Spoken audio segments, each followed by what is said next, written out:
Well, I finally dyed my hair because it had grown out enough. Like, I've been trying to make my hair look a little less fried, guys. As you get older, it's really tough. I'm taking folic acid. I'm like trying to wait to dye. I'm keeping my hair kind of short now. It's so rough. Oh my God. Age. What the hell? How do they reverse it? Let's get going on that. Let's get going on that. Any of my scientists out there, follow me. All right. So I'm on my way to the airport, but I wanted to do a quick video. I hope you enjoy this video. It is really about this rivalry that I think is starting to emerge between Andy Cohen and Carlos King. Now, you guys, I don't know if you remember who Carlos King is, but he's become, he's getting into the public eye, much like Andy Cohen did. He's making a transition from being just a behind the scenes associate producer, and executive producer to being his own personality, much like Andy Cohen. So I see, like, I could imagine that there could be some competition between Andy Cohen and Carlos. I'm just saying I could see that. So a lot of people thought Bravo fired Carlos King in season 9 of Real Housewives of Atlanta because he was working with Phaedra, and Phaedra, who's on, by the way, Ultimate Girls Trip season 2, Phaedra, and has ties to Dubai, and Phaedra, there's so much on Phaedra. Anyway, Phaedra started a rumor that Kandi had intended to like drug and potentially rape or sexually assault Portia. Yeah. And so this was like, you know, kind of crossing the line. And I guess Phaedra was fired over this storyline or narrative. And people believed that it was Carlos King who was behind giving, you know, egging that on, because he'd egged other reality stars on in their storyline. Okay, I'm going to play you some sound bites from Heather McDonald's interview with him recently. He's been doing a lot of interviews because he's trying to get the word out that he is, you know, doing a podcast, and he's going, you know, he's doing like a show similar to Andy Cohen's where he interviews like the Tonight Show or something. He interviews like reality stars that he has relationships with. He had Kim Zolciak on a week ago, which I thought was really weird because he's super tight with Nene, and we all know that Nene is suing Bravo and NBC, and had said that Kim had said a bunch of really racist things while she was shooting in the last season of Real Housewives of Atlanta. By the way, he said he didn't work that season. He had never heard Kim Z say the words that Nene said Kim said while he was working with Kim or socializing with her, but he also admitted that he didn't do the season that Nene alleged these racist things happened. So he said anyway, that rumor of him getting fired was false. In fact, Bravo went on record, I think, and said that they parted ways. He went on record and said, well, I went and I got a job, like I got an opportunity with ITV to create reality shows for them and do my own content. So I was like, bye, Bravo. You know, so it's kind of like that's the mutual ways. I'm not sure what Bravo's mutual side of that was. And I think that's probably where the juicy stuff lies. But, you know, we'll never know because, you know, Andy, he's, you know, he'll throw shade, but he won't like be clear about it ever. Although maybe if I got him drunk, but I doubt that's going to happen at this point. He kind of hates me now. Have you seen that video? There's a YouTube video in here about that, Andy, why he hates me. Don't miss that one. It's popular.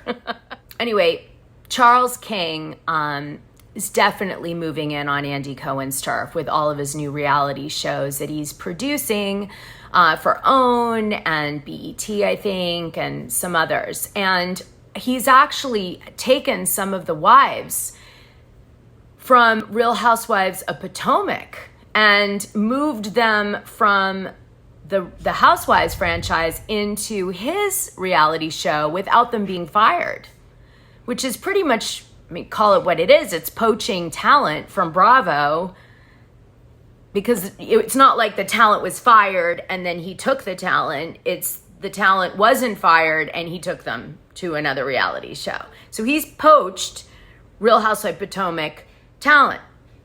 Okay, so I'm just saying, like, We set the record straight that Marlo did have sugar daddies, I guess, and the sugar daddy was a white guy and he was older, but he wasn't Big Papa. So I don't know how many of you care about that, but there, you know, he dropped that scoop. He also went on, and I'm going to play some sound bites now, the stuff that I thought was the highlights for me anyway. So you guys could hear them and I could respond to them on my channel. Yay! Just okay. A reminder, you guys, if you haven't already, like, subscribe, and hit the notification button, and send me gossip on my Instagram. DM me, Wilkie_Dana, or join the Patreon and support the channel. Okay, let's get back to the good stuff. Have you guys seen my Real Housewives of Dubai, Sketchy Ladies of Real Housewives of Dubai video? Okay, so in there, I talk about a soundbite that I hadn't verified about a lot of women going from from Atlanta, Georgia, to Dubai to date rich men for money and or get married, and that Carlos King seemed to know something about this, and there were like kind of like loose sort of associations being dropped by Heather McDonald and him related to Marlo, that she might partake in that, and also Phaedra, which, as we know, has appeared on The Real Housewives of Dubai and is buying a house in Dubai. Although the reason she's doing all that, per what she says, is in the Dubai sketchy video. So watch that one. And then what people think she's really doing there, I'm going to play for you now. I was interested to see why Phaedra was in Dubai, because I would think Marlo might have had a history in Dubai. And I think you know what I'm getting at. Well, allegedly. I just found a girl on TikTok. Oh, I thought you said you found the girl in Dubai. I found a girl on TikTok that was one of those Dubai debutantes. Girls that would come from Atlanta to make $100,000 and then just like have their brain scarred forever. But I was like, I wonder. Yeah, no, listen, Dubai has a lot of, allegedly, participants of people who travel from Atlanta, yes, the Bronx, and other places to meet their match, whether it's millions or love. Right. Or money. Escort, yachter. Or walking into a room that is got plastic everywhere for a reason. This dead body? What's the plastic for, Heather? So anyway, let's talk about... I'm too naive for this so world. You started in Atlanta. By the way, if you've ever wondered about Big Papa, I did a deep dive confessional video about him. He's a really interesting dude who was Kim Zolciak's sugar daddy for years on the show.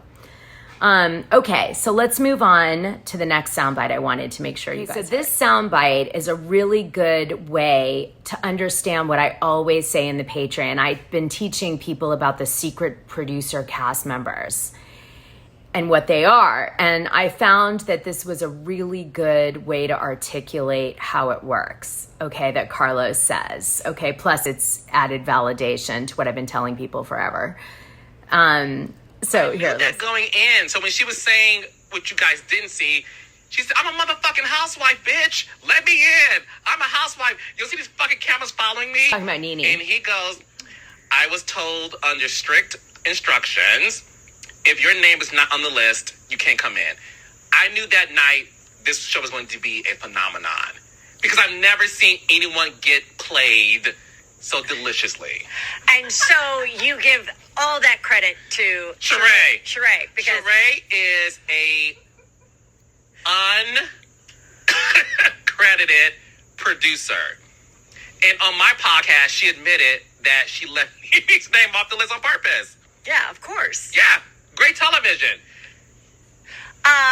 Speaking of Okay, so what that really is the producers tell you sort of what to do or give you an idea and then you execute it. The girls that are like the secret producers are really tight with the producers, and not everybody has that relationship with the producer, so it gives them an advantage on the show.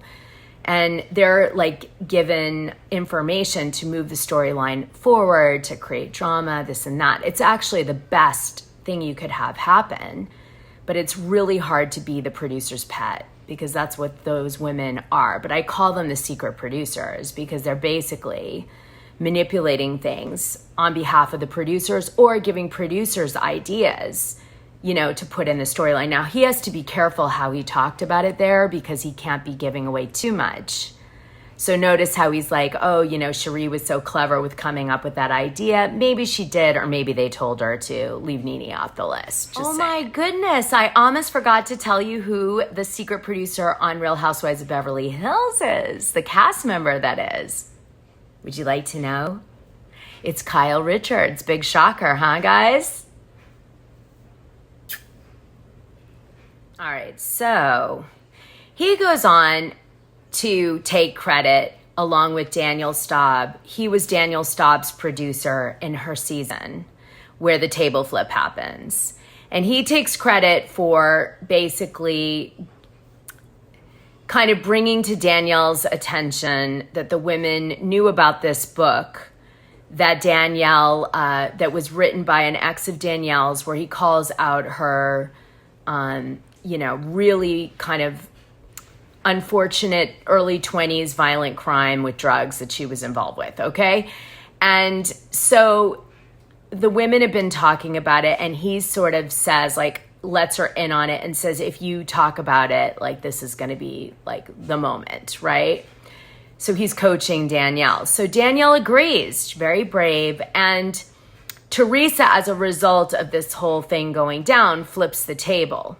He point blank says, look, I love Teresa, but Teresa wouldn't be Teresa without the flipping table component. That is her monumental, iconic moment. And she has Danielle to thank for that. And I think he said, I think she knows that. And that's why she invited Danielle back on the show to try to, like, have somebody to you know, play off of, to really bring the drama, because she recognized that Danielle really was the making of Teresa. I was like, whoa, I wonder how Teresa feels about that. But anyway, that's what he said. He also said that Teresa and Melissa were never friends, really hate each other in real life, and they don't get along at all. And in fact, it's all made up. What's made up for TV is that they get along at all. Okay. So that was pretty, like, bold, I thought. Anyway, I'm going to play some more fun stuff. Hold on. It was kind of like, it was Teresa was flat. She was going to get a boob job. She got her bubbies. And then the brownstone. You know, like, it was okay. It was okay. Yeah. Right? Because you can't go against the family. So right. we knew that.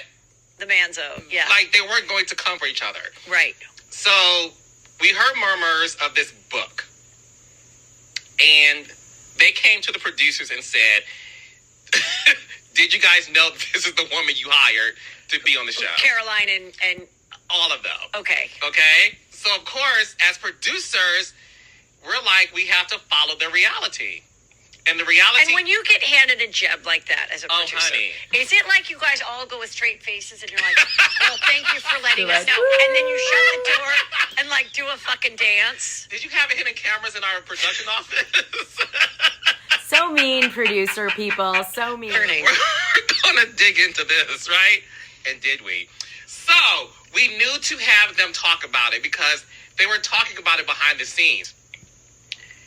Danielle found out because of Jacqueline, as we all know now. Right. So, the day of the finale, at that time, it was the standard that the finale dinners involved the husbands and the children. Whether you're 2 years old or 18, you had to sit at the adjacent table. So you had Melania, who was maybe 2, sitting at the same table as Lord Manzo, who is 17. It's so ridiculous. Yeah. So Danielle said, I know they're talking about the book. I want to bring the book to the finale dinner. Yes, you will. Okay. She wore LBD. Mm-hmm. And I said, well, you can't walk in the party showing the book. It has to be a surprise. You're wearing a little black dress. You have no big purse to put it in. Like, come on. God, so I wish Carlos was my producer. Chris was way less interactive. Okay. And I'm going to cue you when to talk about it. So she hands me the book. We're taping for maybe 2 hours. it's awkward because they can't stand Danielle. She's not saying anything. We're like, it's time for this book. And why? This is what I don't understand. What? Why did they suddenly not be able to stand her? Because she boned the 27-year-old at the Shore House?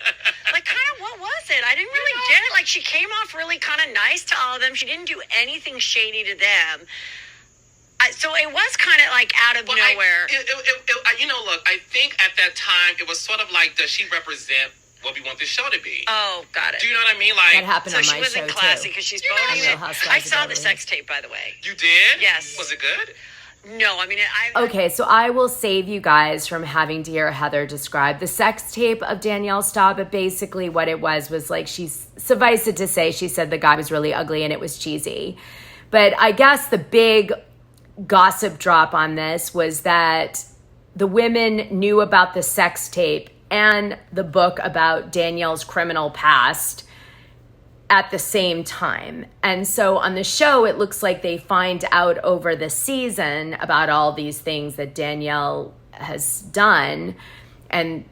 But the reason the women seem to turn off her in like really quick is because in real life, behind the scenes, they had already seen everything and knew everything about Danielle. So they knew everything, but they're acting like they didn't on the show, and they're editing the show like they didn't. Okay? So they turned off Danielle because it was like too much bad stuff all at once. Keep the show about family and dignity and all this stuff. Right? I know. I know. We thought our show was about being wealthy and being influential and being about friendship. Didn't turn out that way either. Okay, so Carlos then goes on to tell the story that he has the book that Danielle wants to pull out at the table and start the whole conversation about her criminal past from her ex-boyfriend, whatever. Anyway, but she can't wear it because she's in a skimpy outfit. So Carlos crawls on the floor and under the table. I mean, I'm sure the women noticed, but anyway, so he wouldn't be on camera, and he taps Danielle's leg, and this is him telling the rest of the story. I love you. The laugh. Yes, so I tap her on the ankle. the famous legs. That I'm sure is insured. She was a top model. Yeah. The insured legs for She has great legs. Yes. And I'm like, this is your cue. And she reaches underneath the table because I'm like, boop, boop. And we sort of like meet, two ships passing in the night. And she brings the book on the table. And the rest is history. So, look, I love Teresa. Teresa and I are great friends today. Are you going to the wedding? You know what? I haven't received my mail-in invitation that Ramona received, who you've known for 5 months. Okay, you know what? I really think it's actually pretty upsetting that you weren't invited, being that you speak Heather so does an highly awesome of Teresa, Ramona. but I know that the guest list is very limited. There's a lot of family. There's a lot of... Well, maybe I'll get you an invite. Are you going? No, I've actually never met Teresa. Oh, you would love her. She's a doll. But I met her once backstage at BravoCon, but I did really like Melissa and Joe. They did a show of mine, a live show. I know Margaret. I've interviewed. By the way, you guys, I did a bunch of shows with Danielle Staub. So if you want to hear them, go into the Patreon. They were really fun. We had a good time together. She was doing stuff in Housewives for a while, and then she kind of stopped doing it again. Maybe she thought it was toxic, or she was just not making enough money out of it. It's really hard to make this into a business. But while she was doing that, she and I collaborated a few times, and I really enjoyed hanging out with her. She's a wild child, hard to wrangle her. But I don't think she wants to be wrangled, so it's all good. There was some drama between her, me, and Heather McDonald, actually.